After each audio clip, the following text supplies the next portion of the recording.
Well, we welcome everybody to another installment of Joe and Josh Discuss Genesis. This is our final installment of Joe and Josh Discuss Genesis, a project we began during lockdown in 2020, right up until my last Sunday at the church we ministered together at.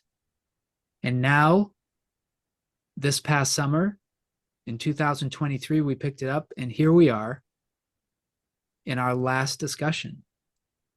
Yes, excellent. We're in chapter 50. Part of 49, but been a good adventure of working through and talking through the scripture. Yeah. And I hope that this can serve as a bit of a template for any of our listeners who might want to talk through the Bible together. I mean, obviously, there are traditional Bible studies where you can purchase curriculum and you read a passage, and then there are set questions for you to interact with, and then some recommendations for application to your life, where a lot of the work's been done for you by scholars, and there's a place for that. But I've gained a great deal by just sitting down with the text, reading it together, and discussing it. And I find that my understanding of Genesis and the details of the stories and the ways that they apply to where we are now have been greatly increased just by talking through it. Now, obviously, we have resources and things that we consult in the course of our discussions. And we've read the passages in advance, but we've not prepared any manuscripts or lists of sources and citations and all sorts of things.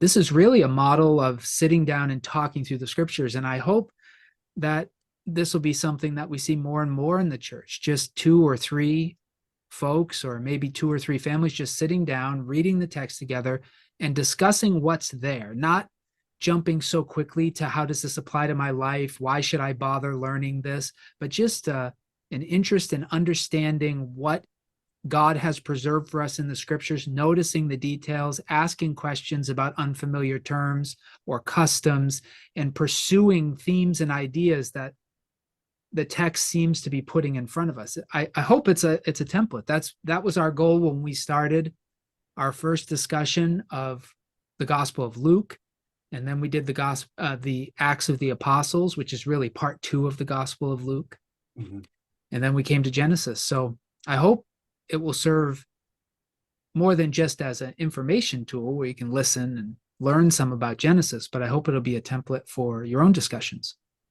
Yeah, it's a great opportunity to be able to talk about things somewhat freely. I mean, we've not put a lot of restrictions on it, so it's been fun to be able to explore some of these thoughts and share them with you. I hope that you're encouraged by it as well.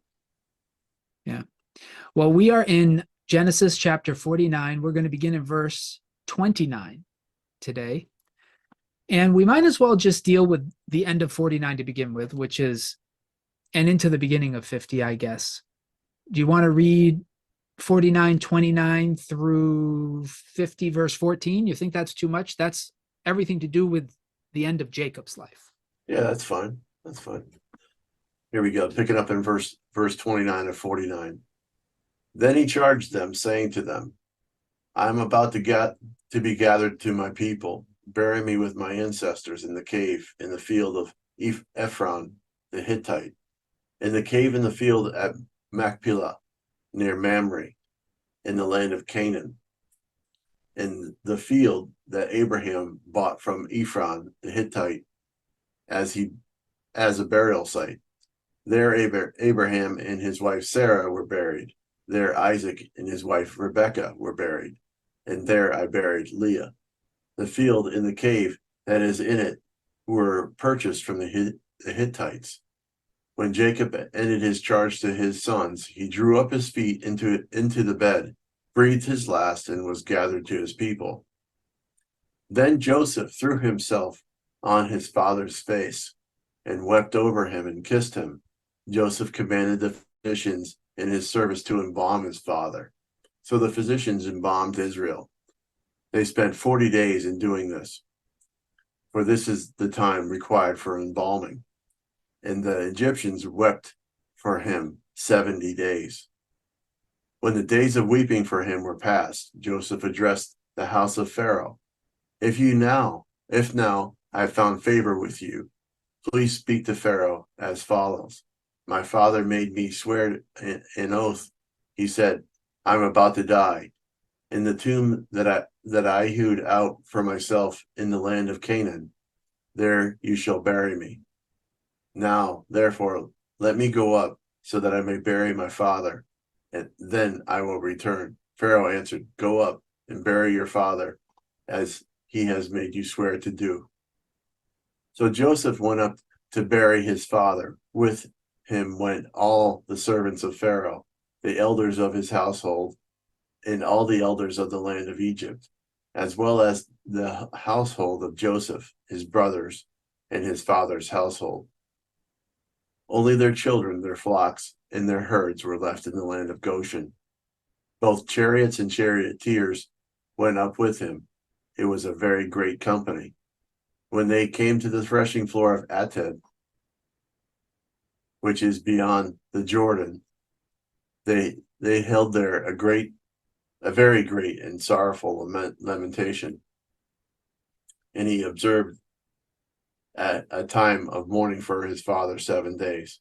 When the Canaanite inhabitants of the land saw the mourning on the threshing floor of Atad, they said, This is a grievous mourning on the part of the Egyptians. Therefore, the place was named Abel Mizmarim. It is beyond the Jordan. Thus, his sons did for him as he instructed them. They carried him to the land of Canaan and buried him in the cave of the field at Machpelah, the field near Mamre, which Abraham bought as a burial site from Ephron the Hittite. After he was buried his father, Joseph returned to Egypt with his brothers and all who had gone up with him to bury his father. So as we start, it's not surprising, as we said, that Jacob is concerned about his remains and what be done with his body. But he is absolutely insistent that he does not want to be buried in Egypt. And that's a theme Joseph will carry as well. Mm-hmm.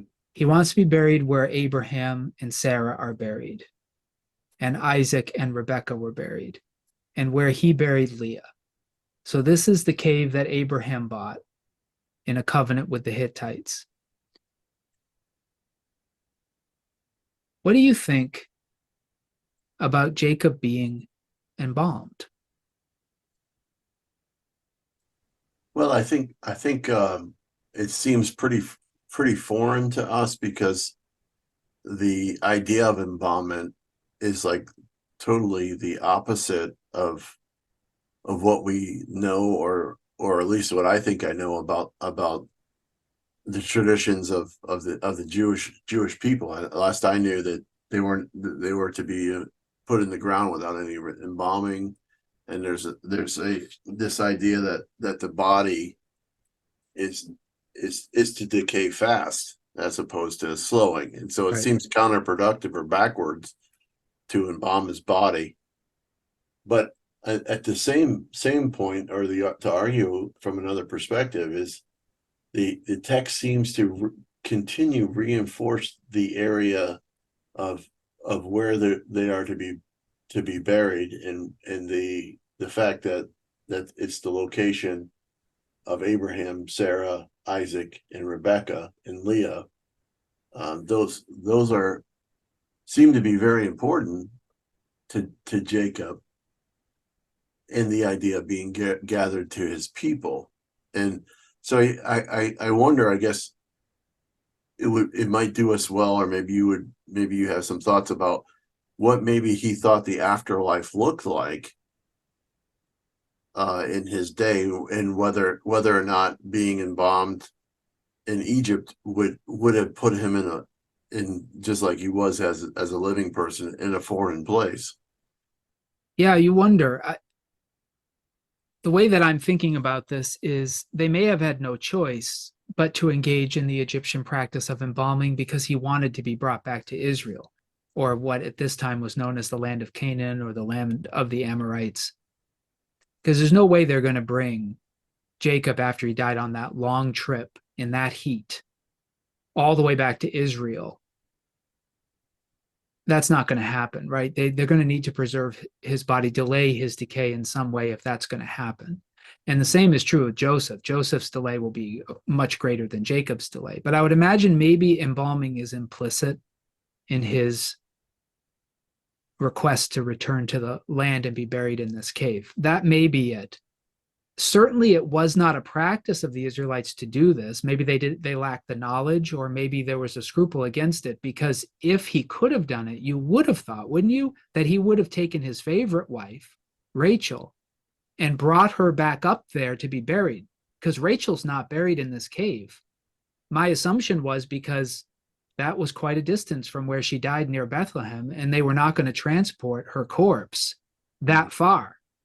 Makes me think that the Israelites themselves, or the children of Jacob, did not have embalming knowledge, or it wasn't their custom. But if Jacob wants to come back to the Holy Land, he's probably going to have to be embalmed, right? I mean, did they have another option? Well, that's the other thing. I think it could probably could be compared to the more modern controversy or discussion that people have concerning the idea of cremation in our culture, as opposed to being what my mom calls being laid out in a coffin and Right. into a chamber. So the idea of transporting, it may be an issue, but he doesn't specifically ask to be embalmed. Yeah, I'm just wondering if it's implicit in his request to be transported back to the Holy Land. I'm imagining that would require embalming, but you're absolutely right that in contemporary Judaism, now there are various denominations of Judaism that are either more traditional or less traditional, just as there are in Christianity. So I'm not sure this is true of all, but certainly for the more traditional Jewish communities, embalming is a big no-no. Burials need to be quick, and even if there is a loss of fluids on the bed sheets and everything, that all has to be buried with the body. So they happen very quickly. My understanding is because in the Torah, in the law of Moses, Genesis, it says, dust you are and to dust you shall return, and there should be no delay to that. So I don't see that kind of scruple in the patriarchs at this point. You'd think if embalming were a big deal and that was going to be a big problem for Jacob, he would have had a more detailed conversation, but it doesn't seem there was much of one. If he wants to go back to Israel, we're going to have to embalm him. We're not going to be able to transport, forgive me for the more crass way of saying it, but we're not going to be able to transport a rotting corpse for weeks and weeks, because this is quite a large funerary procession. I'm sure they're not moving exceptionally quickly. So I imagine that they weren't going to be able to take his corpse with them unless it had been embalmed. So I think it's implicit, but I think beneath that, there's also doesn't seem to be any problem with it exactly. And that leads to the question you were just asking. What do the patriarchs believe about the afterlife? Do they believe there is one? Now, they're in Egypt here, and we know the Egyptians at this time in history definitely believe in an afterlife. We're not completely sure how they view it, because that can be hard to tell over different epochs of Egyptian history, but they certainly seem to believe in one. Is that commonly held throughout the ancient Near East? Well, it all depends on how you read the stories that have survived and the myths and those things. But it does seem that afterlife concern is a big thing in this area. Is that why Jacob wants to go back? Well, no, it's a lot of speculation.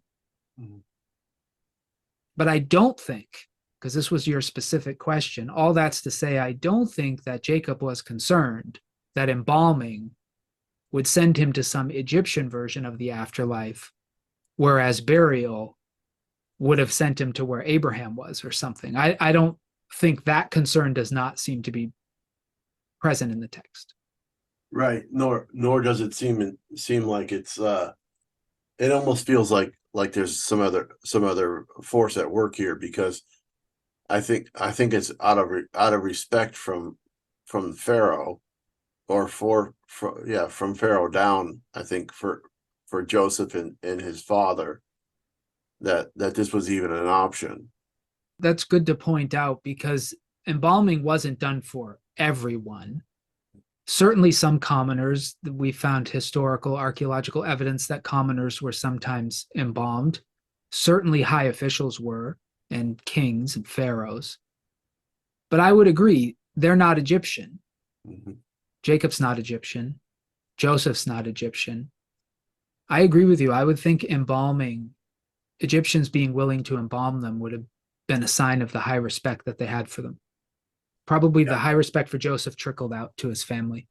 Right, and then the father being them seeing how much Joseph loved his dad. It seems like that seems to be. And then in verse 2, where we read that Joseph commanded the physicians to in his service to embalm him. So it sounds as though that trickle down authority. Joseph obviously had no problem with the concept. It's the question is what is the purpose of embalming? Is it to prepare for the afterlife, or was it to preserve the body for a period of time, like we were saying, for transport? Yeah, That wouldn't have really been the case for the Egyptians for transport, but I understand, or think I understand, that the idea of embalming in Egypt was to prepare the body for the afterlife. I think that's true. Yeah. Right. And so the point I'm confused about, I'll admit right now, is that the purpose of what Joseph says at the end of the chapter seems confusing about whether their bodies would actually make it to Canaan in a preservable perspective. And what I mean by that is, like, if what I've read about the embalming was that it essentially dehydrated the body, and they would take the brains out, and they would take the internals out, and they would put them in an environment that would actually dehydrate everything. So that in some ways that would make things last longer. But I think the main point really is Jacob asking for himself to be gathered with his people, with his ancestors. I think that was the whole idea of having a common burial site in the land of Canaan. I mean, it's quite specific. It says it again and again and again, Right. maybe 4 or 5 times. I have a sense there may be some afterlife reasons that Jacob wants to be buried in this particular tomb, but there's also some land rights reasons.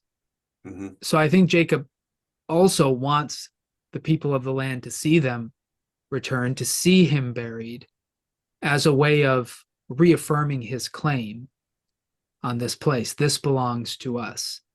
Yeah. So I think there's a sense of that as well. And there may be some after. It's always so speculative. You might notice I'm being very careful about positively asserting what the Egyptians believed about the afterlife and positively affirming why they mummified, why they embalmed and mummified their people. And the reason I'm being careful is because I've done enough research to know that there's not necessarily a universally held opinion as to what all this meant for the Egyptians or what they were expecting. I've read a number of different opinions, and I don't want to wade into those high weeds when I'm not certain myself. Mm-hmm. But we do know that the afterlife's important to them. We do know that the preservation of the body in the way that they did was part of that concern. Mm-hmm. But I don't suspect that Jacob shared those beliefs. Mm-hmm. And I'm not convinced Joseph shared them either. Mm-hmm. I'm still thinking the embalming was to get him back to Israel and maybe a sign of respect. One thing we'll notice is that Jacob is embalmed, mm-hmm, and Joseph is embalmed. And not only does the text say that Joseph was embalmed, but in Exodus, a bit of a spoiler alert, mm-hmm, when the people are delivered finally from slavery in Egypt, they take the sarcophagus of Joseph with them, the, mm-hmm, bones of Joseph, as it said, with them. and they bury him just as he commands. But they don't do that with the other brothers. So there's no evidence that Reuben, Simeon, Levi, Judah, Zebulun, Issachar, Dan, Naphtali, Asher, all those folks, Benjamin, none of them seem to be embalmed. And certainly none of their bones are taken back to the land of promise to be buried as Joseph's are. So I don't see this becoming a routine or a belief system of the Israelites. In fact, Joseph and Jacob seem to be an aberration from the norm. Mm-hmm. Would you agree? Yeah, that's the way it seems like from my common knowledge or reading of the scripture, that it is perplexing, I think, for some people, because they don't understand how it fits into the story, other than trying to explain that it might have been the transport idea. I'm not sure there's many other options to really. I don't know what else there is really to come up with, other than they were trying to respect the tradition of the Egyptians in that area, because it talks about them all weeping for 70 days.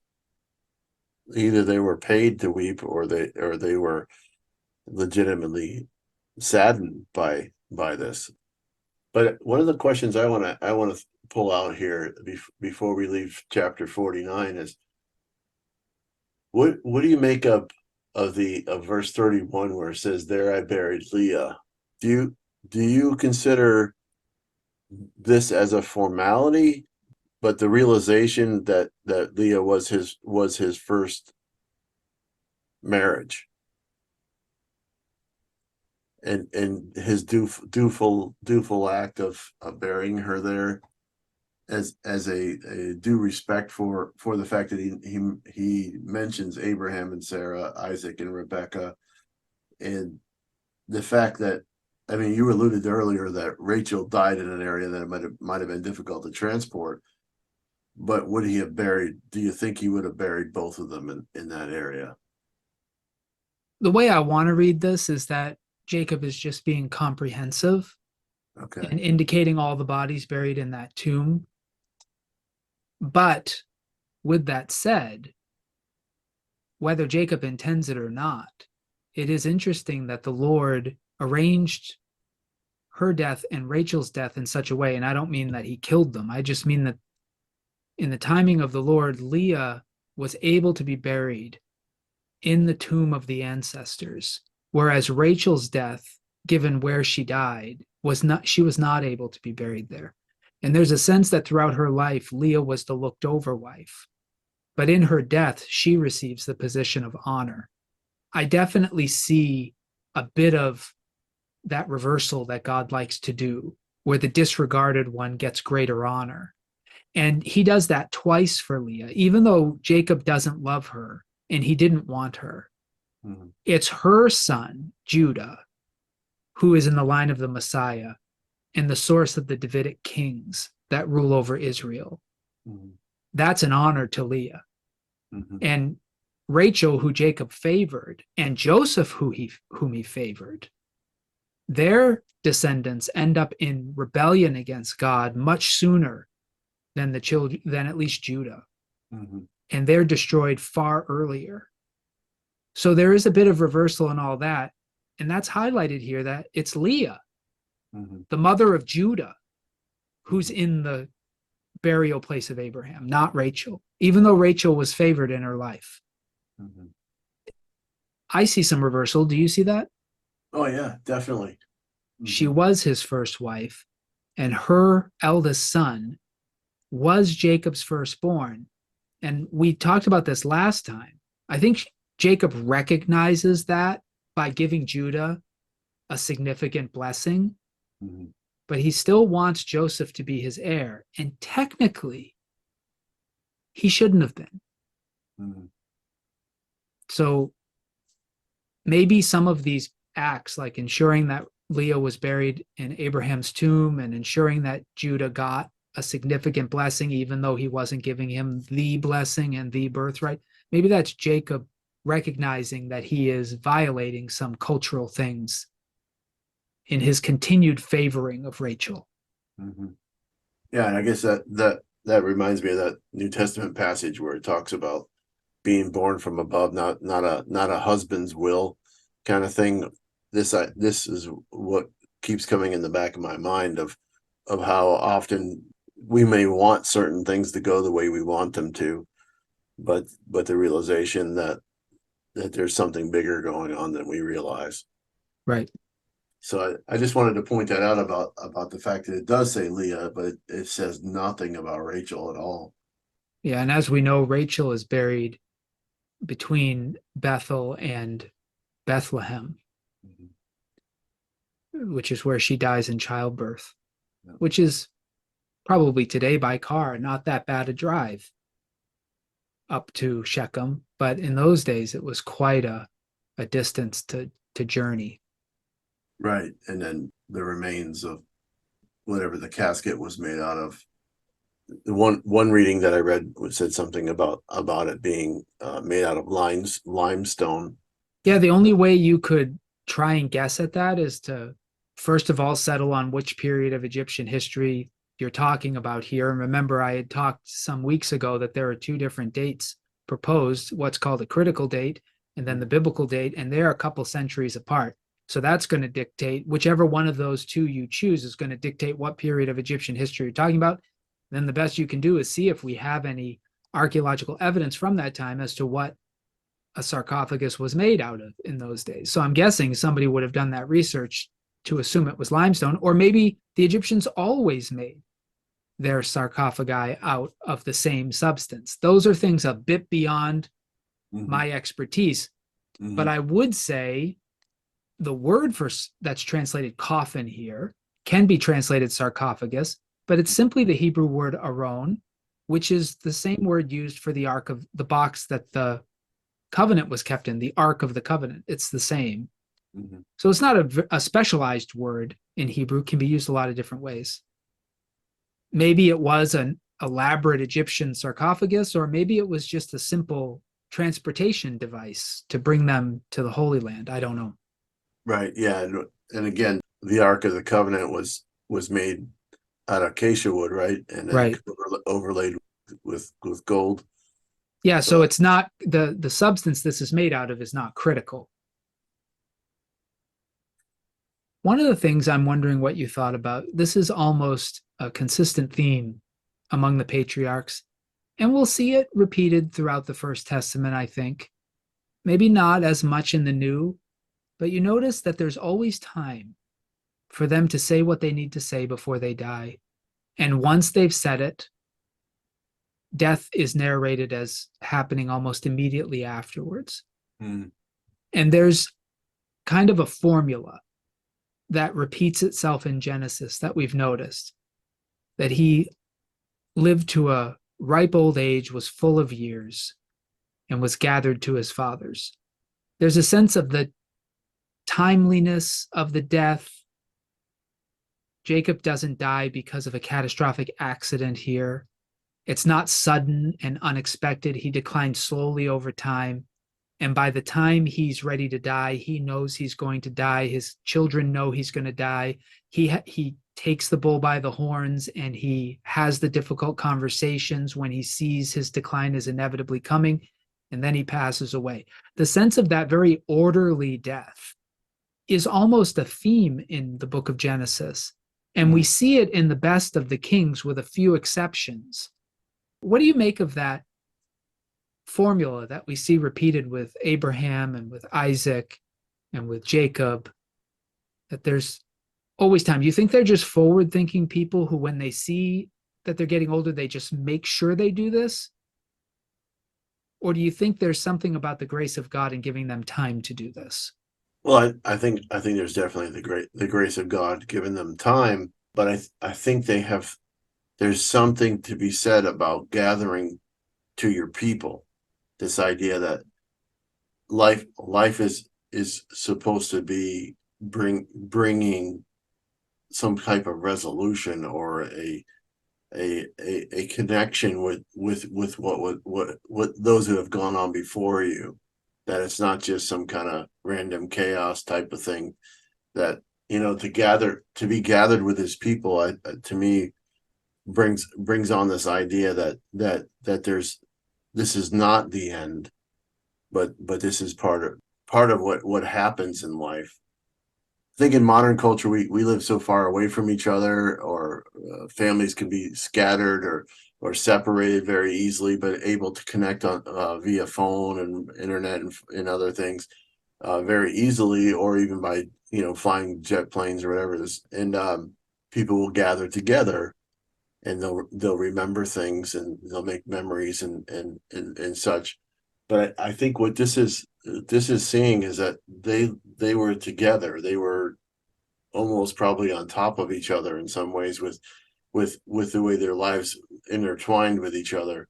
I think it would have been surprising if they didn't realize that Jacob was illing or dying. So it would be, it's more obvious, I think, if you spend time with people. Then some people are more oblivious. I'm not sure, but in this case, though, I think there's a commonality, because this is a way to express that this is part of life, or end of life, where it's more natural to anticipate that your days are numbered. I don't know if I'm really answering it, other than saying that I think the similarity is that it's that hope of knowing that there's a common gathering place, should we say, in the afterlife, whatever they thought about it, because I don't know that it's really clear here, what other than they gathered together, that they would be together, and that burial site would bring a sense of rest to them. As you're talking, I'm just thinking about the differences that I see in our culture and the way that these cultures are narrated. And in our culture, at least I feel this way. Maybe I shouldn't throw the whole culture on this. Maybe it's just me. But I certainly have assumed that the most important part of my life as a parent is when my children are young. Train up a child in the way they should go, right? We were referenced that. I still think that's generally misinterpreted by most in the church today. But there is a sense of that we have to get them started on the right road, that their early days, the things, their formative experiences, as we say, the things that we say to them and guide them, the way we discipline them or don't, whether we raise them in the fear of the Lord or don't, that's the most important. And we certainly get that in the law of Moses later. So it's not that that's a foreign to the Bible. Mm-hmm. But if you look at just the text given to things in the book of Genesis, there certainly are corrective conversations that happen throughout children's lives. We think of Jacob and his chastisement of Simeon and Levi, or Reuben and so on. There's not a lot of description of the interaction with young children and the fathers, Mm-hmm. but there is a ton of text given to these end of life conversations. I'm almost led to believe in Genesis that the most important conversation a father has with his children is near the end of his life. Whereas in our culture, my thought was that the most important conversations are before they reach the age of puberty. It just seems very different. Do you notice that difference? And you think I'm making too much of it? Well, it's just that we don't know much about it. I mean, I think it's there's a sense of that there may be something that's expelled here. Is that, I mean, it's pretty much at the end of your life. That's your last chance to impart any kind of wisdom or discernment or encouragement, or and make reconciliation for anything that maybe hasn't been dealt with. So I think that seems to be very important in these texts. As I think about this practice of the patriarchs of being sure that they have a conversation with their adult children as they near death, where they reaffirm the values of the family and the faith of their forebears, I've noticed with our young children, when we taught them all these things, because we did, they forget it. like all that tutelage when they're young is important because it's character forming and it creates a sort of worldview and helps them. I'm not saying it's unimportant. It certainly is essential to the formulation of who they become and the formation of who they become both. But once a child reaches adulthood, I notice a lot of parents, and I don't know if you've done this. I suspect you haven't. I'm not in that place yet. By age, I could be, but we waited a long time to have our kids, so I get to be delayed. But I notice some adults, once their kids hit a certain age, they kind of take their hands off when it comes to matters of faith and politics and things, and they just let their kids go. What I notice with the patriarchs, they appear to feel that the most important time to reaffirm everything they believe is when their children are adults, oftentimes when they have their own children, sometimes even when they have their own grandchildren, and the patriarch is about to die, or the matriarch, that's the time to instruct them. There is some evidence in Genesis that Joseph and his brothers were unaware of the prophecy that they were going to be held in Egypt for over 400 years. They seem unaware of that when they're moving to Egypt. Only Jacob seems to know that. And Jacob doesn't seem to pass on that knowledge to them until after they're there. And how do I know he passed it on? I don't know it by Genesis, but I do know that he passed it on because we still know it. Mm-hmm. So it made its way. But there's no evidence that Joseph was aware, even vaguely, that in bringing his family to Egypt and having them settle in Goshen, he was committing them to centuries of slavery. There's no evidence, and the brothers don't even bring it up. They don't say, Dad, should we really go to Egypt? We really want to settle here. You remember what God said to Grandpa? Mm-hmm. Right. There's none of that. So the sense is here that Jacob has held off some of this to give to his children when they're adults. And that makes a little bit of sense to me, because even though our early teachings they're formational, they're not very informational. Mm-hmm. They shape our kids in subconscious ways, but they don't retain a lot of it.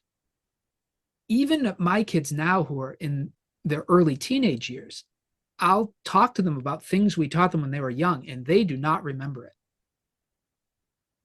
So I have to reaffirm it. And maybe this is a lesson that we shouldn't stop sharing our story or values simply because our children became adults. In fact, it may be more important to tell them what we believe as adults than even when they were children, because they forget the childhood stuff. Part of growing up is that it becomes part of the wallpaper of your life. It becomes part of your DNA, but the explicit knowledge is not there.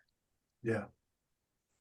And so maybe that's something, it's just a lesson that adults need to be told what their parents believe at least as much as children do.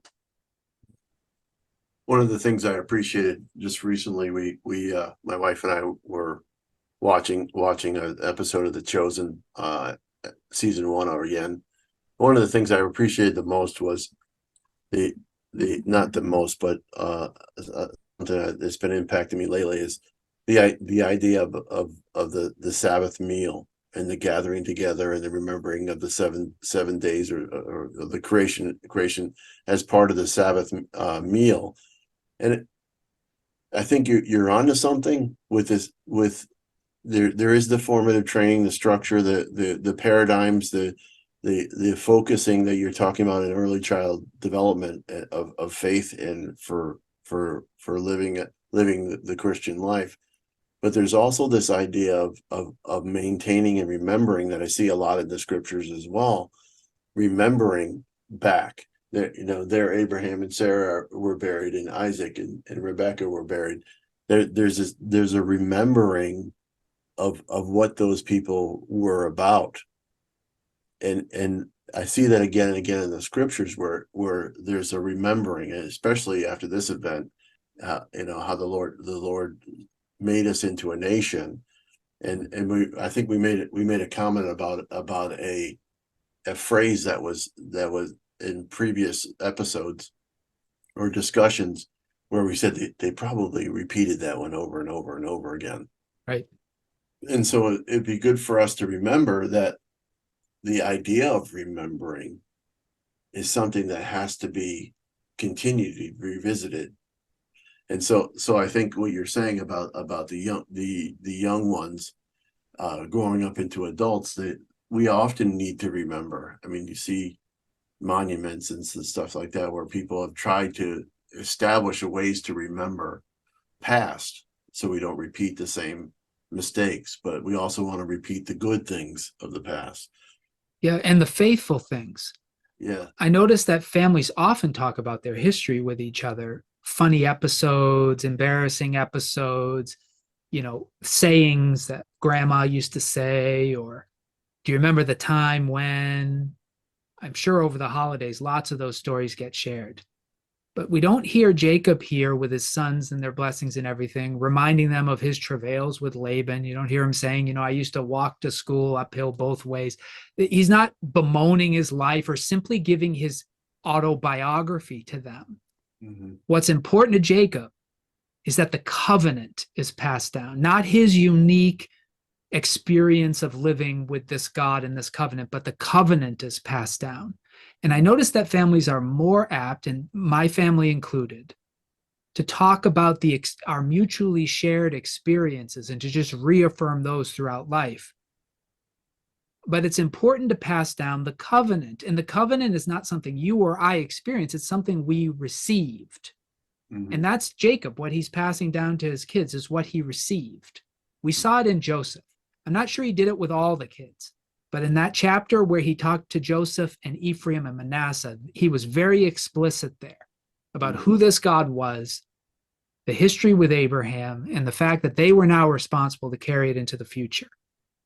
I wonder if Christian parents realize that part of our responsibility when we realize death is imminent is to pass down the responsibility of carrying forward the faith to our children, even if they've rejected it. They should know that they are responsible. And that's not a responsibility you can give to a 10-year-old. It's a responsibility you give to your adult children when you die. And we see Jacob doing that. I'm taking that actually as something very personal. And sometimes it's a motivation to stay faithful. So my grandfather, my father's father, was not raised in a Christian home exactly.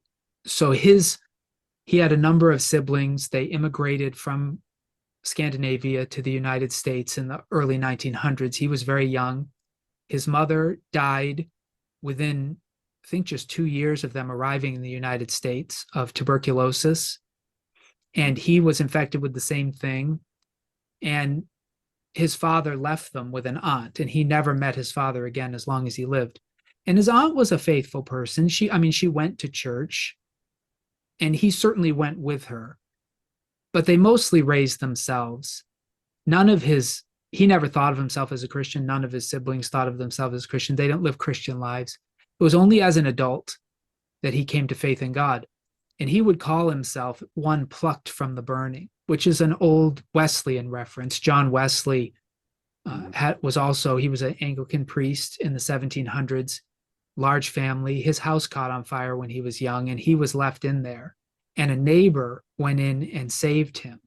And he considered that a miracle, and he called himself one plucked from the burning. My grandfather heard that phrase and used it of himself because of all of the siblings, he was the only one who came to faith in God.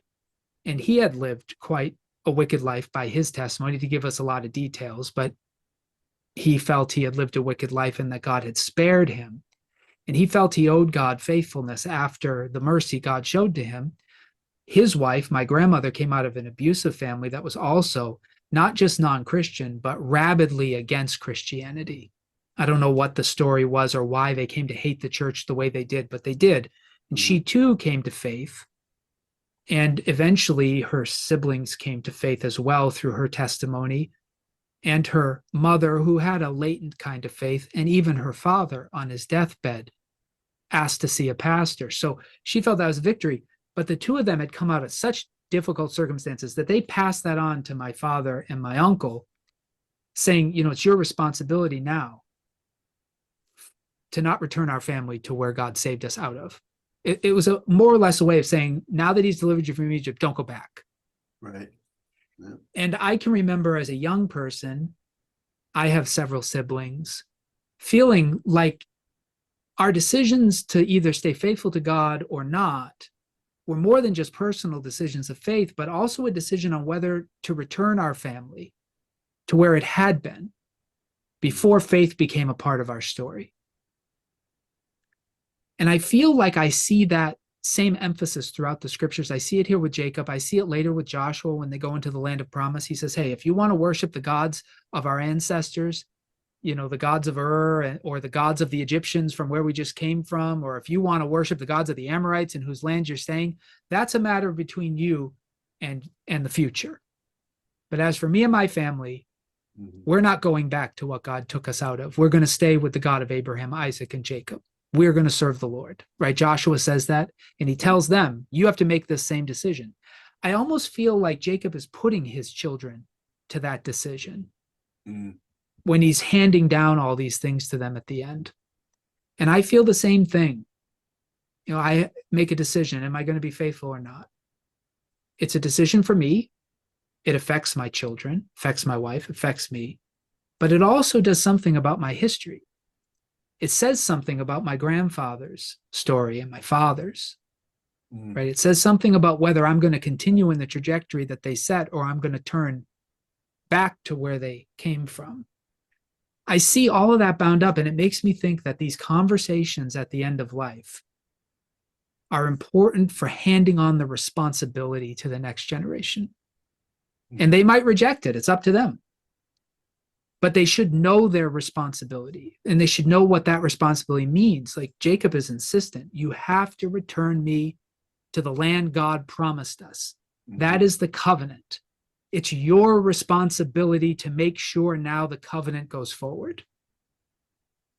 I wonder if we're deliberately doing that as Christian parents as we near the end. Yeah, I wonder how much that's actually taught. I mean, people do struggle with all that and the implications of that, you know what I'm saying? Of being able to articulate the need for that to transpire. And probably people tend to, my first thought is people tend to be focusing more on their free will and their own desired destiny, so without a thought of how that works and how that is to be a thread. There needs to be a thread through history. Yeah, we receive the gospel because of the faithful generations before. And so every generation is responsible to keep the gospel in the world. Now, God's working with us. I'm not saying it's only our responsibility. There'll always be a remnant chosen by grace. But still, we have to keep the gospel in the world. It needs to be figured forth, and that responsibility has to be handed down. Now, you and I both know God doesn't have grandchildren. He has sons and daughters. So you can't be born into the faith of Abraham. You do have to choose it. But your parents who chose to be faithful are part of that story, and they tried to hand it down to you. It's your decision. You can't just inherit it the way that you inherited your genes, but it's still a responsibility entrusted to you. And I think we have to be overt about that. I see Jacob as overtly handing down the responsibility to continue in the covenantal relationship God established with Abraham to Joseph.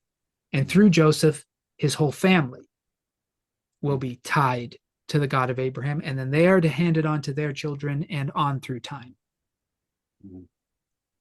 And that's a conversation to have with adult children. Right. It can't be handed down to young children. It has to be handed down to adults. Right. That have the ability to make that decision, have that opportunity to live that out, and then actually pass it down themselves. So that's, yeah. I got stuck on verse 33. When Jacob ended his charge to his sons, it was a charge, right? It wasn't just a blessing. it was, the word in Hebrew is zavah. It Mhm. means to give charge, to command, to place an order. Mm-hmm. So he's not just having a conversation with his kids about, maybe you could do better. He's not even just saying, this is what I want you to do. Make sure there's an implicit command to them. They could reject it, of course. He has no control over whether they do what he says, Mm-hmm. but he is tasking them. He's more or less saying, I've carried the story of Abraham with me throughout my life. I've carried the covenant. I've walked in relationship with this God, but now I'm going to be gathered to my ancestors. And my responsibility, the torch that I've carried, the baton that I've run with, that was handed to me by my father and was handed to him by his father, is now handed to you. And I need you to run into the future with it. And he charges them, like that's the word. When Jacob ended his charge to his sons, Mm-hmm. that's the last act. Now he's ready to die. If he had died before he had done that, he would have failed Mm-hmm. the future and the past. Mm-hmm. But he does it. And once he has done that, once he has placed the covenant in their hands and given them instruction, now he's ready to die. And the Mm-hmm. question is, what will his children do with this responsibility that's now been passed to them? How will Joseph embody this? Will Mm-hmm. he do what the previous heirs and heads of the family have done, which is take it for themselves and separate from their brothers and let them go their merry way? That's what Jacob did with Esau. That's what Isaac did with Ishmael. You could imagine that Isaac, once Abraham handed him everything, could have gone to Ishmael and said, hey, you want to become part of this with me? But he didn't. You Mm-hmm. could have imagined Jacob would have said, hey, I got the birthright and the blessing, but Esau, why don't you come live in my tents and be part of this with me? But he doesn't. So what will Joseph do? Once dad has died, will Joseph say, okay, guys, it's been great, but now it's time for you to make your own way. And I'm going to carry on the responsibility to be the covenant family. So take your inheritance and go, and it's been great. Mm-hmm. Is that what he's going to do, or is he going to do something different? How's Joseph going to lead this family? Is he going to be consistent with Jacob, or is he going to depart from him? Is he going to be faithful, or is he going to use this power to chart a new course? That's the question, right? That's what we're coming to here. What's Joseph going to do? Right. Right. You ready to find out? I mean, anything else you want to discuss before we get there? Well, Joseph definitely is overwhelmed by the fact that his father has passed. He says he threw himself on his father's face and wept over and kissed him. That it's definitely. I mean, he's been the most deprived of his father, more so than his brothers. Yeah, and he's only been with him now for 17 years since they've been reunited. So it's not a long time. Mm-hmm. And all the Egyptians mourn for 70 days. I'm assuming that that's exceptional, that has to do with the reverence that Joseph was due, Mm-hmm. and therefore his father. That seems like a long time. But again, we don't know much about the customs of ancient Egypt at this time. 70 might have been the normal period of mourning for any official who was in a position like Joseph. Maybe it was the period of mourning for any person. Right. It's hard to say. I don't know how you could uncover that, but 70 days anyway. Yeah, I thought I read somewhere that the 40 days would include plus the 30 would be 70. And the 40 days is what it took to embalm according to the time required. That's what it says in verse 3.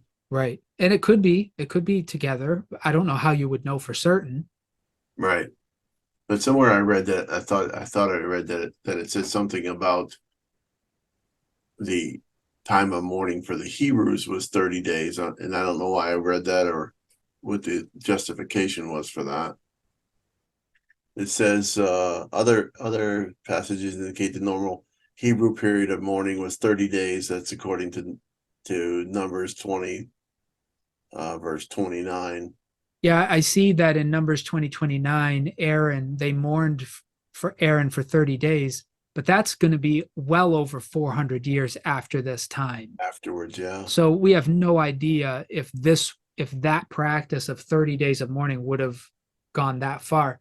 Joseph seems to have mourned an additional 7 days after they came. So that makes the total time of mourning 77 days for Joseph anyway. I think we just have to have a little humility and realize that we're kind of guessing at how this all goes together without some direct evidence of the practices of Abraham's family at this point in history, along with a corresponding set of Egyptian practices from this time in history. There's no way we could know. Yeah, I think I'm more fascinated by the fact that the Egyptians wept for him for 70 days. That it indicates that, at least. I'm trying to understand how important Jacob was to the Egyptians. It has to be related to Joseph, but I don't. I just can't see them 70 days. It's a long time. And you know, to mourn somebody or weep for somebody, I guess. Do you know in the United States, how long do we keep a flag at half staff when a significant individual has died? Do you know that? I don't know the exact dating. I could try to look that up while you're speculating. It's 30 days. Oh, you already have it? Yeah, 30 days for a president or a former president, 10 Okay. days for a vice president, 10 days for the death of a Supreme Court justice, 10 days for a Speaker of the House of Representatives, and we could go on. Okay. So there is some paradigm for it. There is. And when we say mourning, we're not talking about they're not crying for 70 days. It's just like putting a flag at half mast. We're talking about a formal period of recognition of the loss of somebody. 70 seems excessive to me, but that might be because of what we just discovered, that in American culture, the period of mourning is less than this, considerably less than this. Right. And it's possible the 30 days for a former president has to do with that Numbers passage and the way that Judaism and Christianity has influenced American culture. It's possible. So I would say the 70 days is a formal period of mourning, and they didn't probably have flags, so I don't know how they showed it. I know in the First Testament, it would be by dress, wear black or sackcloth or something. Maybe it's what you eat. We don't know. But I would say it's a formal, and it has to have to do with Joseph. I mean, everything in the story so far has been to point out how powerful Joseph was, how revered he was, how close to Pharaoh he was. This has to be about Joseph. I mean, it's possible that Jacob, in the 17 years he lived in Egypt, had gained such a huge reputation that he was buried on his own laurels. But the text doesn't signal that. That would be quite a speculation. Right. Yeah, it's just shocking to me in some ways. The Egyptians wept when they wouldn't even eat with them because they thought it was an abomination. Yeah. It's just. It is funny how reverence can be reserved for one area and not another. It is interesting. Maybe we're hearing that word abomination too much. Maybe it's a type of sacrilege to eat with people who live in this way. But there may not be a general social disdain for them. It just may be certain religious faux pas. Yeah. But Joseph still goes to Pharaoh humbly and ask him to leave to bury his dad. I think that's still revealing, right? Right. We have to always remember Joseph does work for Pharaoh.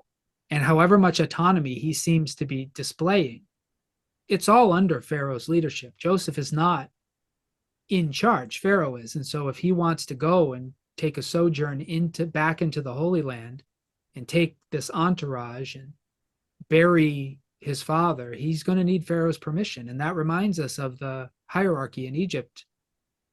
We shouldn't be surprised by this, but maybe the way we've been seeing Joseph discussed, it's surprising, but it shouldn't be. Right. It's still a degree of humility. And then, I mean, this is 12 years after the famine. Right. And we say humility, and certainly it was humble. I mean, Joseph could have come arrogantly, but I'm assuming he had no choice but to be humble. I Yeah. feel a little bit like this is Esther coming before King Xerxes. She's not displaying necessarily genuine humility. Like real humility is you have a right to something that you don't take advantage of. That's real humility. But I don't see that here. I think this is required social decorum. Yeah. Yeah. Yeah. That's the right word, I'm sure. Yeah. And Pharaoh's quite generous. Yeah. Go up and do this, and then sends lots of people and chariots and stuff with them, so much to make an impact on the Canaanites that are there.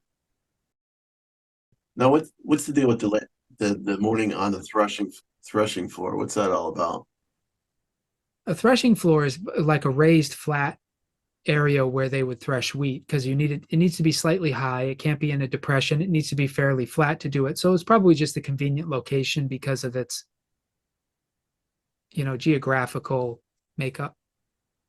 Yeah, obviously this is a significant threshing floor. It's one that the people were aware of and one that's been preserved, assuming that in the writing of Genesis, this place was still known. Mm-hmm. Otherwise, why specify the location? And And again, it could help historians date the origin of this text if they were to able to track down when this area was called this. But obviously, to the people who were originally reading this, the prophetic writer or writers expected them to know where this was. mm-hmm. And threshing floors, because of the terrain you needed, they're probably known. I mean, a threshing floor comes up again with David, right? There's a plague that runs through the country and it ends at a threshing floor. And David purchases that place and it becomes the foundation of the temple. Mm-hmm. So these are known places where threshing was done, which is a very communal act in these agrarian cultures. Mm-hmm. The fact that Gideon in the book of Judges was threshing in a wine press, which would have been more of a depressed area, and he was doing it alone, that is all you need to know that he was living in some pretty rough times. Because usually this would have been a publicly celebrated and communally involved event in a very public and visible location. But in Gideon's case, they're under oppression from a neighboring tribe and he's hiding, Mm-hmm. trying to do it without fanfare so they won't know what he's doing. But apparently they would have known where this was. I'm sure we could look up an atlas and they could guess for us, but I'm guessing it's a guess. Right. So it's just matter of fact in 14 where it says he buried his father. Joseph returned to Egypt with his brothers and went up with him to bury his father. So just kind of big, huge event, and then they're back. They don't stay. Yeah, they don't And stay. that's I think, implicit in that not staying is the idea that Jacob has passed down the prophecy and that they are aware that they're to stay here to be made a great nation, that this is going to be the centuries of time. I think they're aware of needing to stay. But they don't help me to remember that what is said to Abraham and is passed down to Jacob. Does it say that they'll be in slavery? So it's Genesis 15, verse 12 through 16 is this prophecy. And God says to him, as the sun was going down, well, this is what the text says. As the sun was going down, a deep sleep fell upon Abram, and a deep and terrifying darkness descended upon him. Then the Lord said to Abram, know this for certain, that your offspring shall be aliens in a land that is not theirs, and shall be slaves there, and they shall be oppressed for 400 years. But I'll bring judgment on the nation that they serve, and afterward they shall come out with great possessions. As for yourself, you shall go to your ancestors in peace. You shall be buried in a good old age. And they shall come back here in the fourth generation, for the iniquity of the Amorites is not yet complete. Okay. So I think that has been passed down. That's the only way I can account for the fact that they stay in Egypt after the famine is over and they don't come back. because Right. God said to Jacob, remember when he was going to Egypt, that he was going to make him into a great nation there. Mm-hmm. I think that's the implicit sense, is that this prophecy to Abraham, at some point they become aware that they're living in the midst of it. Mm-hmm. Right. Well, this is where it gets interesting. You want me to read this, or you want to pick it Yeah. up? Why don't you read Genesis 50, verse 15 through 21? Here we go. Realizing that their father was dead, Joseph's brothers said, "What if Joseph still bears a grudge against us and pays us back in full for all the wrong we did to him?" So they approached Joseph, saying, "Your father gave us these instructions before he died. Say to Joseph, I beg you, forgive the crimes of your brothers and the wrong they did in harming you. Now, therefore, please forgive the crimes of the servants of the God of your father." Joseph wept when they spoke to him. Then his brothers also wept, fell down before him, and said, "We are here as your slaves." But Joseph said to them, Do not be afraid. Am I in the place of God? Even though you intended to do harm to me, God intended it for good, in order to preserve a numerous people, as he is doing today. So have no fear. I myself will provide for you and your little ones. In this way, he assured them, speaking kindly to them. So I would say this is why all 12 become part of the covenant family. This has never happened before. Mm. Joseph's covenant, I myself will provide for you and your little ones. He's more or less saying, stay in the household. Mm. Don't do as Esau did and go establish yourself someplace else and care for yourself. I will use my inheritance to care for you. We're in this together. Mm. And so now, instead of one chosen one, all 12 are here. And he doesn't exclude the concubine's children, Mm-hmm. he includes them all. But that's the end. Do you think Jacob really said what they said he said? We've been talking about the honesty of these guys throughout, right? We're not always sure. Well, I think it depends on which one he said this to. Right. But whether it's Reuben or Simeon or Judah or Benjamin, but the idea that they think that when the father's dead, that Joseph will have a grudge against them. I think that's very real. That's been ever since they knew he was Joseph. When's that other foot gonna come down where they're gonna have to face the consequences of what they've done? Yeah. The scariest enemy is a patient enemy. And they think that Joseph has just been patient, that Yeah. he's been kind to them and considerate and forgiving until he gets the power. And Mm-hmm. they expect that once he gets the power, which happens when his father dies, now they're going to see how he really feels. And Mm-hmm. they're terrified. I read this as a lie. Yeah. Yeah. There's no way, if Jacob left this instruction, he wouldn't have said it directly to Joseph himself. Right. Right. I don't buy it at all that this is what his father said to them. Yeah. But they all benefit from this deception or lie. Right. Yeah, I don't think Joseph would have bought it. You Yeah. think Joseph believed them that his father left instructions with them he never gave to him? I'm sure he's laughing underneath his breath. Well, he weeps at when he hears this, and I don't think he weeps because he thinks, it's possible that he weeps because he thinks, wow, my father didn't think that he could come to me with this, and he left it with them to have to tell me. What does that say about my relationship with my father? That could have been the source of his weeping, I suppose, but I don't think that's it myself. Yeah. Are you going with the idea that he he actually weeps because they still have not passed the test? or they don't trust him. Yeah.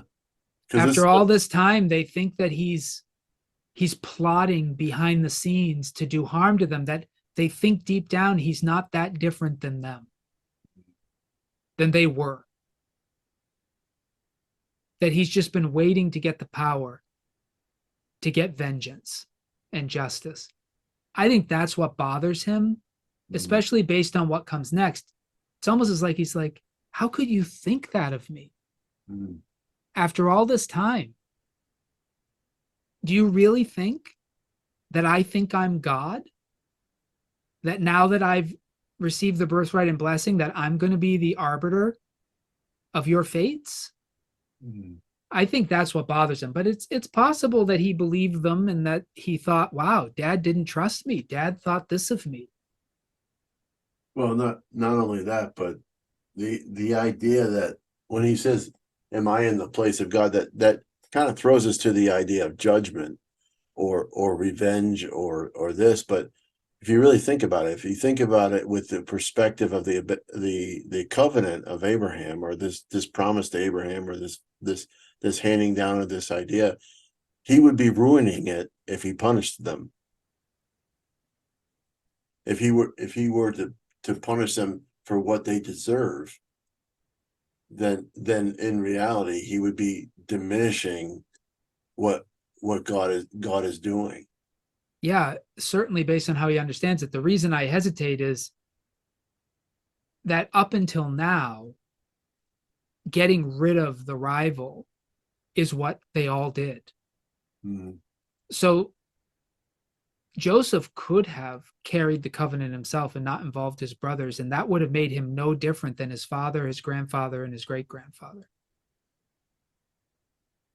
So I'm not sure if he did decide to use his authority to kick them out of the family or to punish them or to scatter them, that wouldn't have ruined the covenant of Abraham. That would have been the same thing Isaac did with Ishmael, the same thing Jacob did with Esau. But it would have fundamentally changed the way the future went. And I'm very glad he didn't. And I do agree with you that the way Joseph has interpreted his experiences, he believes God sent him ahead to save his family. The last thing he's going to do is kill his family. So I do think he would have seen it as a betrayal of God. Right? If God saved them, who is he to kill them? I think that's some of what he sees. It's difficult. God offers a similar thing to Moses. We mentioned this in previous discussions. When the Israelites have sinned on the foothills of Mount Sinai, he says to Moses, I'm going to wipe them all out and I'll bring a great nation from you. If we go take that offer of God all the way back here, that would have been a rejection of Joseph. It would have been a rejection of Judah. It would have been a rejection of Benjamin and Asher and Naphtali and Zebulun and Reuben and all of them. God would have been bringing the future just through Levi, because Moses was a Levite. Just through Levi. He's not even on the page here. Right? Jacob had disowned Levi.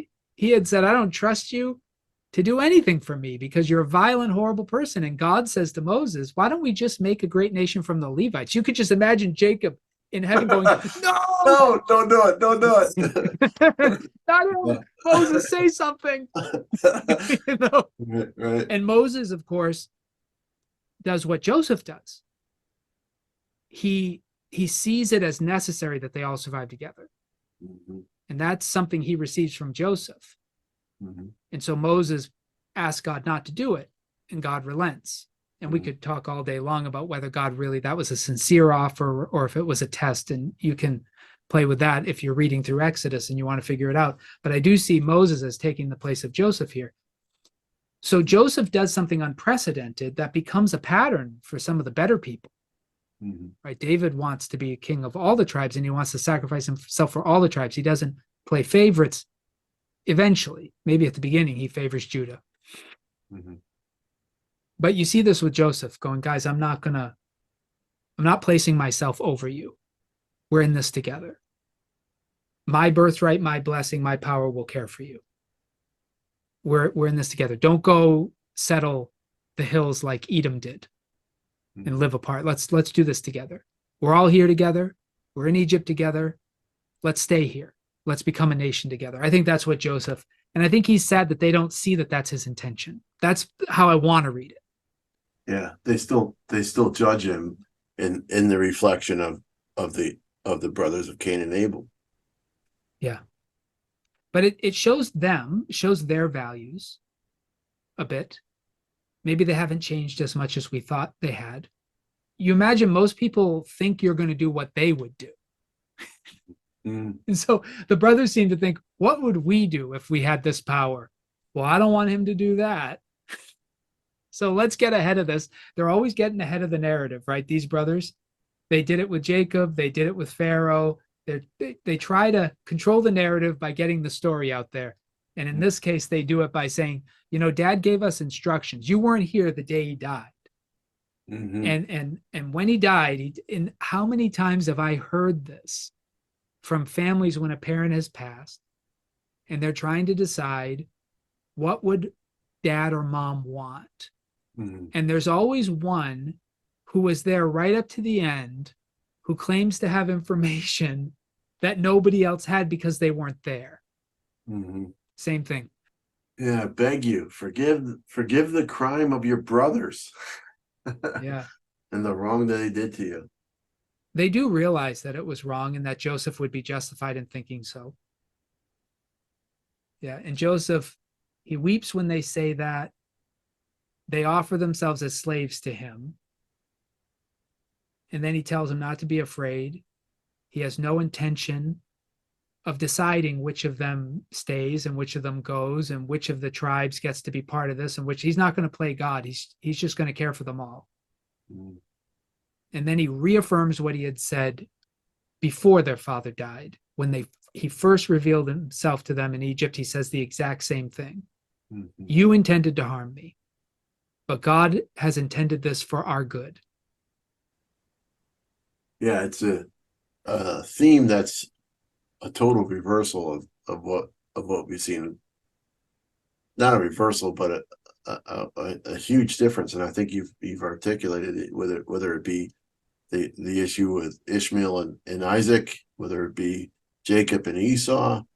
We see a redemptive future. I mean, we hear God say to Abraham, "You'll be as numerous as the stars in the sky, and the sand on the seashore, and the dust of the earth." But in reality, this is where this is really coming to fulfillment. Yeah. In the realization that even though you intended it for evil, not God I'm talking about, but people in general, Cain and Abel, there's a transformation that's happening here that is beautiful, and it's something that we need to realize that people, you've heard the phrase "good hell is paved with good intentions." Yeah. You've heard people talk about evil things that people do to other people, and the realization that God can take a situation and transform it. But it had to start with Joseph himself. Right. I mean, all that self-talk that he must have had on the road with the Midianites and the Ishmaelites and all those difficult situations that he encountered. Even the thought of your own brothers throwing you into a cistern or into a pit. It must have took quite a bit, and I don't want to overemphasize Joseph, but must have took quite a bit of empowerment from God to be able to do this. Yeah, I want to say that Joseph is the first true evangelist in the family of Abraham. So what I want to say is a lot of people, when they get their inheritance, they get their money, they get what's due them, they're happy for it and they take off. But Joseph says, I don't want this without you. And that is really the story of the gospel. It's really what Jesus wants the Jewish people to come to understand about the graciousness of God. He wants them to look at the Gentile world and not think us or them. He wants them to look at the Gentile world and say, how can we get more of them as part of this? I don't want to go without you, is what the true follower of Abraham says to all their neighbors. Mm. It took a while for Abraham's family to get it, right? Abraham and Lot separate. Ishmael and Isaac, Sarah and Hagar, they separate, right? Jacob and Esau, they separate. Rachel and Leah, they separate. Mm-hmm. Jacob and Laban, they separate. Mm-hmm. Jacob's just glad to get out of there. You go your way, I'll go my way. Remember, they make the covenant. I'm not going to cross this line. You don't cross this line. This is your boundary. This is my boundary. May God keep us, but I don't want to see you again. Right? They always do that. But Joseph somehow, as the first true understander of the gospel, he looks at all those brothers despite their evil and he says, no, I don't want to go forward without you. Would you come with me? And that's what he asks. And that's the gospel of Jesus, right?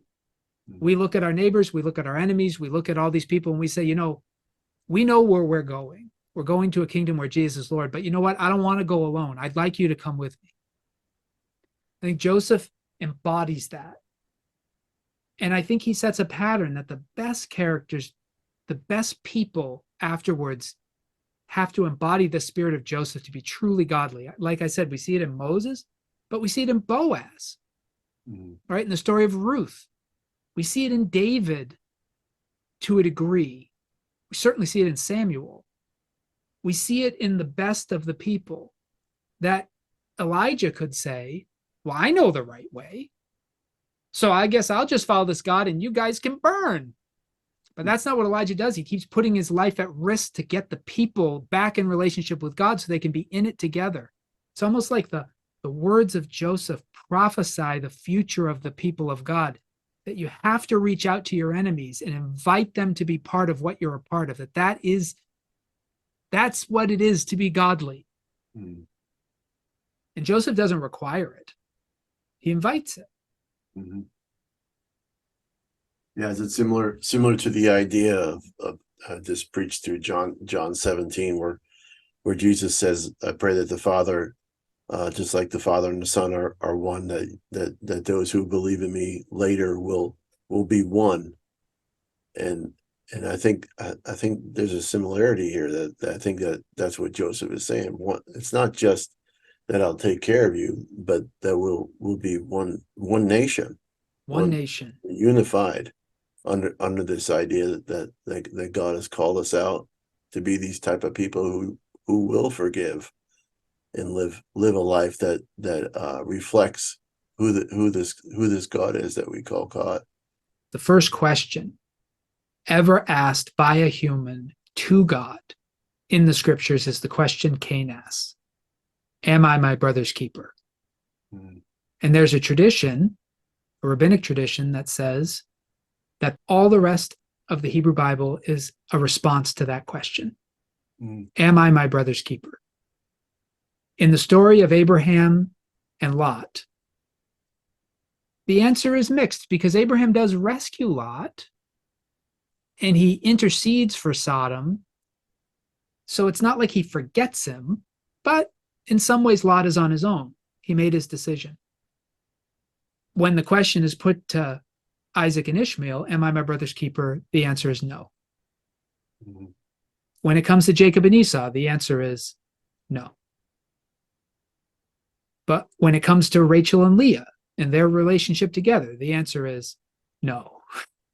But when an answer is put to Joseph, am I my brother's keeper?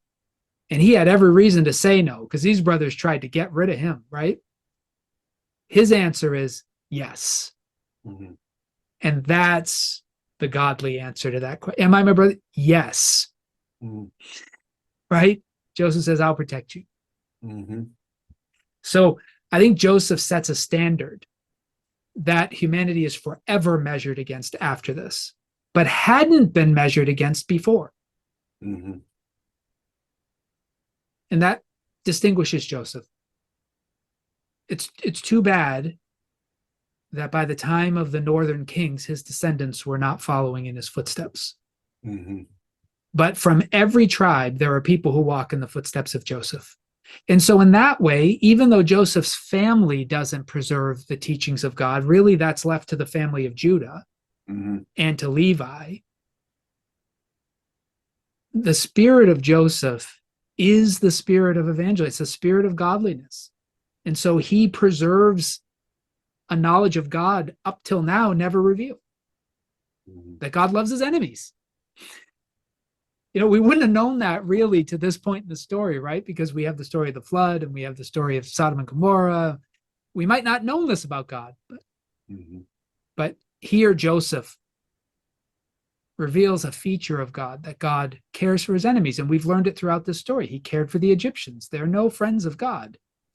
And he cared for Joseph's brothers and sent him ahead to save them. And they certainly were no friends of God's covenant, trying to kill the covenant bearer, or at least to get rid of him forever. And so we see Joseph sees that God is loving his enemies, and he realizes, so must I. And Jesus will remind us of this. He sends his rain on the evil and the good, and his sun on the righteous and the unrighteous, right?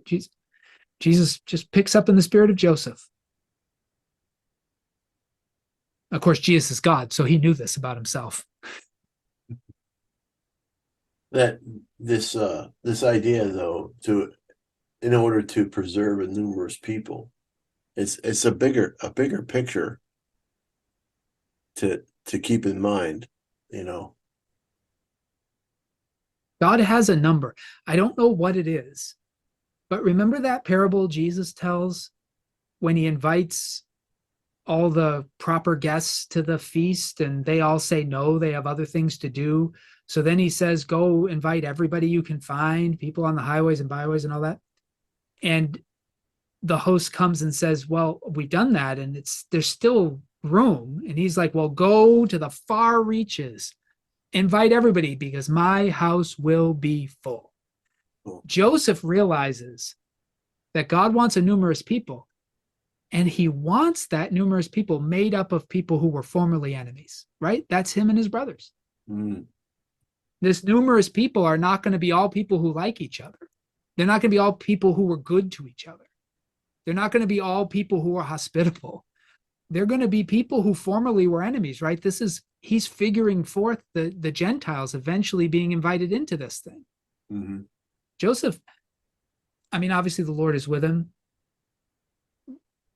but he seems to anticipate everything God's going to do right here at the beginning. Yeah, it's a noble character to transcend your circumstances and to be able to see the bigger picture. To envision a future where things are not based on the way they have been. Because really, once people do what his brothers did to him, can you ever really trust them? They're certainly not going to stand by a pit when they're around. Yeah.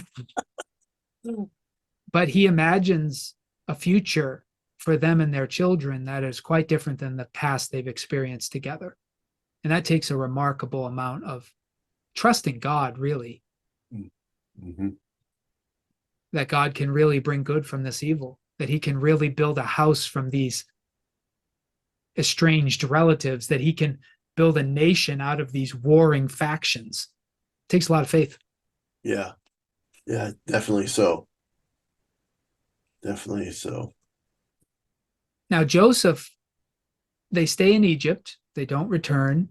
Joseph lives 110 years, so that's less than Jacob and less than Isaac and less than Abraham. So the ages are decreasing here. But Joseph saw Ephraim's children of the third generation, and the children of Machir, son of Manasseh, were also born on Joseph's knees. So he sees multiple generations of his children born. And then Joseph says to his brothers, he does exactly what Jacob did. I'm about to die, but God will surely come to you and bring you up out of this land to the land he swore to Abraham, to Isaac, and to Jacob. Now he's handing on the covenant. This is so astounding to me. He doesn't hand it on to Ephraim and Manasseh only, the way Jacob did to Joseph primarily. He hands it on to his brothers. Like the people who sold him into slavery, he actually entrusts them with the covenant. Like he gives it to them. Isn't that astounding? Yeah. I really like Joseph. But he says, carry my bones there when God takes you out. I mean, talk about a statement of faith. Mhm. When you go home, and who's going to be responsible to do for Joseph? Remember, Jacob took Joseph and Mhm. asked him to make sure the bones were taken. But Joseph does not take Ephraim and Manasseh. Mhm. He tells his brothers. Like, this is, I think, the most humble thing Joseph does Mhm. in his entire story is entrusts the covenant and his body to his brothers, the guys who sold him into slavery. I mean, if that's not an act of faith, what could be? Right? Yeah, This is how you redeem the past. they got to be their descendants though, because I thought they were so much older than They Joseph. are older. Yeah, I'm thinking the way the story is told that his brothers outlive him. Outlive him. Yeah. Let's admit Joseph had a hard life. So Joseph lived 80 years, and well, he was there. He was 30 years old at one Right. point, Yep. and he's 110. Yeah. He's lived there a long time. And I think his brothers outlive him, at least now. You could say, well, historically, you think all 12 are here when he says this. I don't know. But it doesn't indicate anyone else has died except him. And we do recognize Jacob said that he wasn't reaching the age of his father or grandfather because his life had been so hard. Yeah. We certainly know Joseph's life was very hard. Yeah. Yeah. So it's possible that I think the text is indicating he dies before the others. Now, it could be their children. I'm not saying that this isn't a conventional way of saying things, but the way the narrative is structured, he's now surrounded by Reuben, Simeon, Levi, Judah, Zebulun, Issachar, right? And Yeah. the children of the concubines, Dan and Naphtali and Gad and Asher. And Benjamin, and he's giving them the sacred trust that Jacob gave only to him. Hmm. I think that's the way it's pictured. Whether historically this is how it would have occurred, this is in sacred history. This is how it occurs. Hmm. Yeah. I mean, they're saying a lot in verse 23, where it's saying it gives this specific of the third generation, and then the children of, I don't know what the significance is of the Manasseh son Makar, or also, this idea of being born on Joseph's knee. I guess other than they were just he enjoyed them or something. I don't really know. I guess the idea of Joseph's knees is that maybe teachable moments. Could that be something to read into that? Like he taught them. Yeah, he has a chance to interact with them. Mhm. But he gets them to swear about bringing him up. So but it doesn't say where he was buried. No, no. Yeah, I mean, Other obviously he's interred in Egypt. Well, it says, bring me up to the land sworn to my Abraham, Isaac, and Jacob. But it doesn't say the specific place. Like, Yeah, he just says to them, um, swear when God comes to you, you shall carry up my bones from here. And Joseph died being 110 years old. He was embalmed and placed in a coffin in Egypt. right.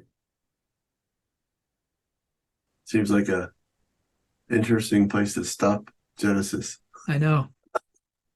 It's the end. Yeah. And then we go into Exodus, which is really part two of Genesis in many ways. Yeah. And we skip a lot of centuries. Yeah. Big time. Big time. Yeah. But you feel like a little bit of a cliffhanger? It's definitely a cliffhanger. It says, read on. Yeah, read on.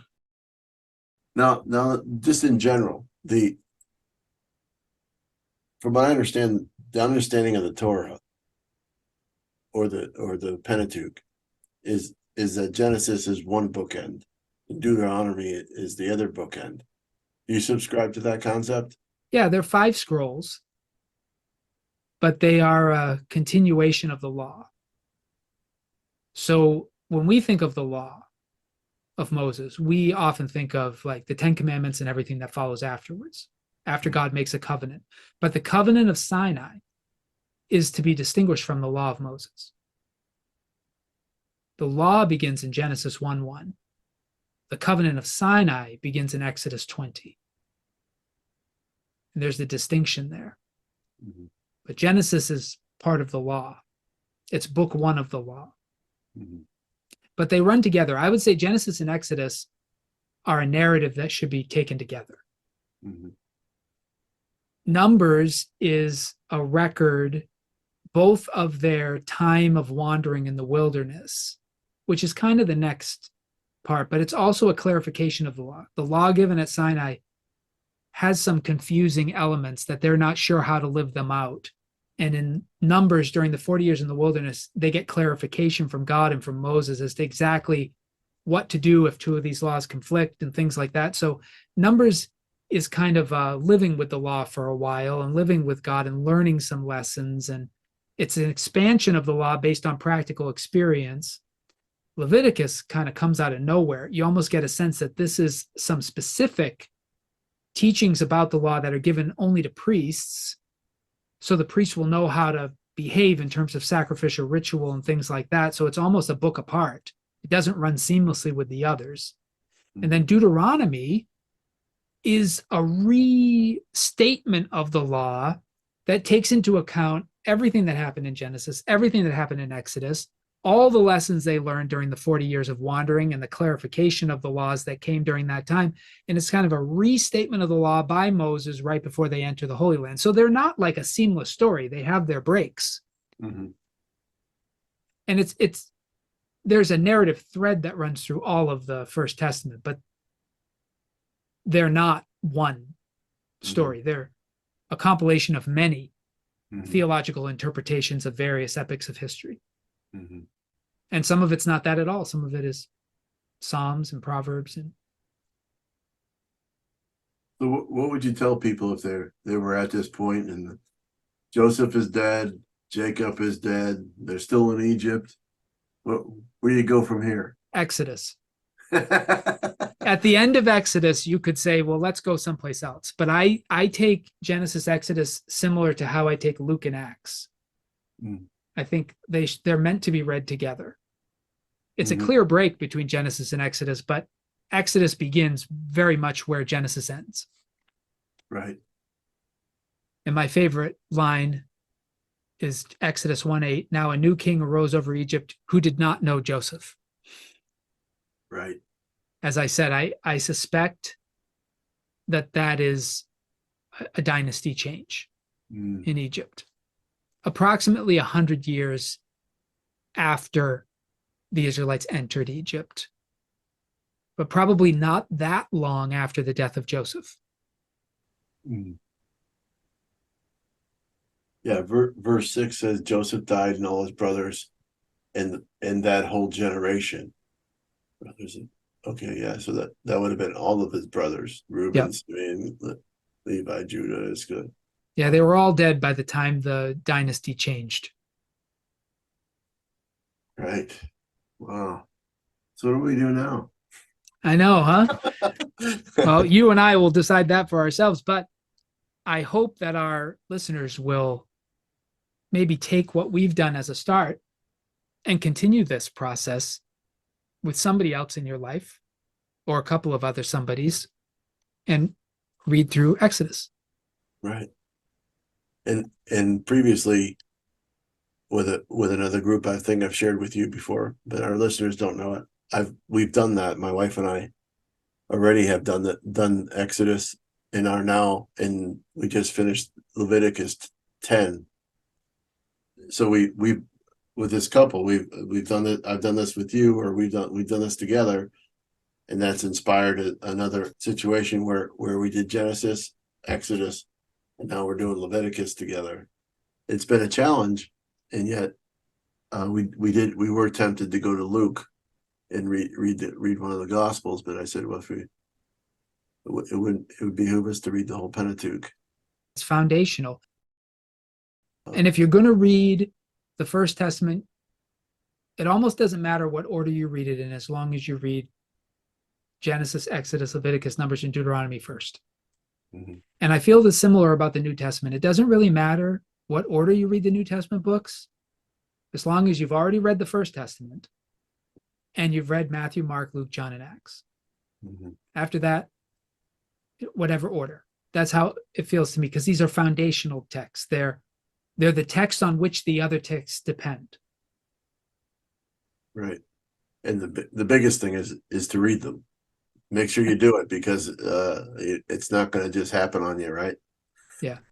And we have to wait till the book of Exodus to find out if Joseph's brothers and their families and the generations that follow them will be as faithful to Joseph's last requests as Joseph was to Jacob's. Mm. But Joseph trusts the covenant and his own body to the future. And don't we all? Mm-hmm. Wouldn't true. it be sad? How sad would it be if we alive today were the last generation that called Jesus Lord?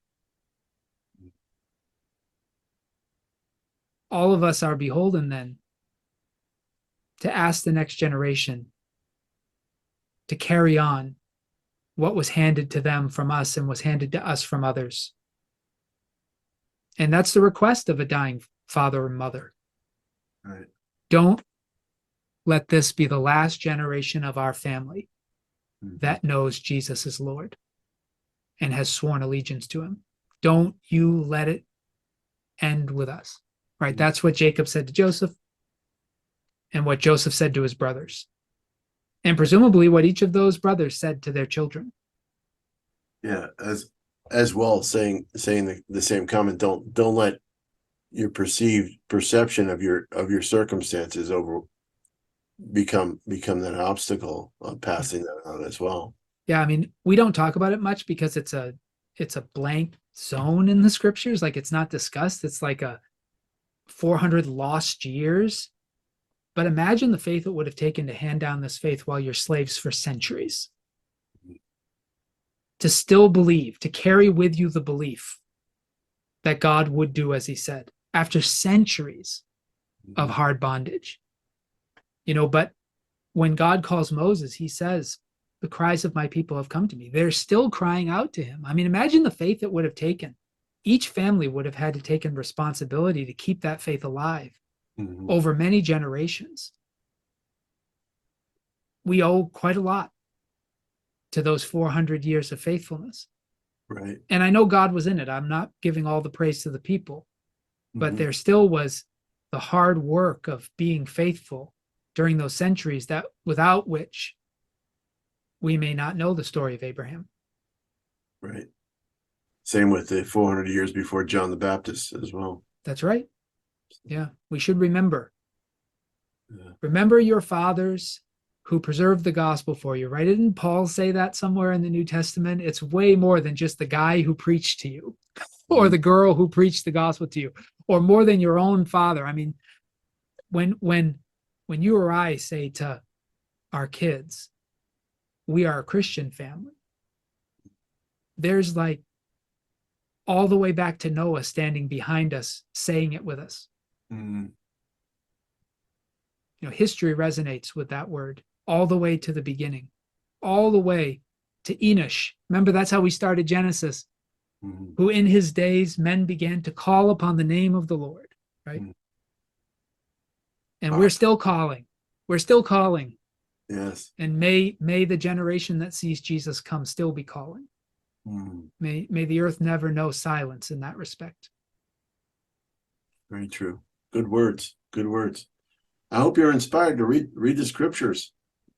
You listeners, this has been a great opportunity to talk about what God is doing, and I must affirm again what Joseph said there. What you intended for evil, sometimes God can use or intended for good. Yeah, God intended for good in order to preserve a numerous people, as he is doing today. Let God work through you. Know him and walk in his truth today. Let that be an encouragement in the word. And if you'd like us to do more of these podcasts, please tell Minister Josh to do some more.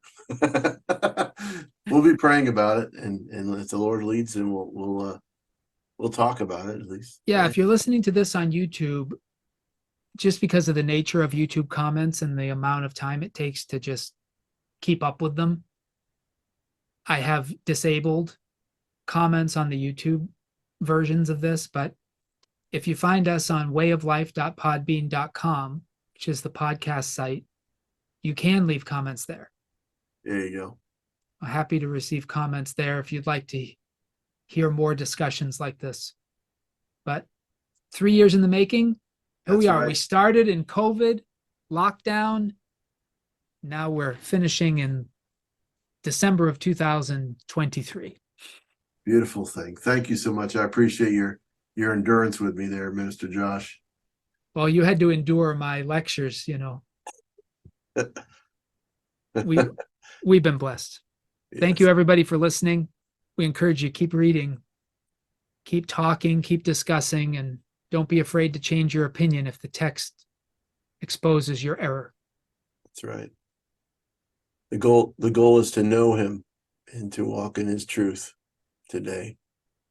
Be encouraged. Blessings on you guys. God bless.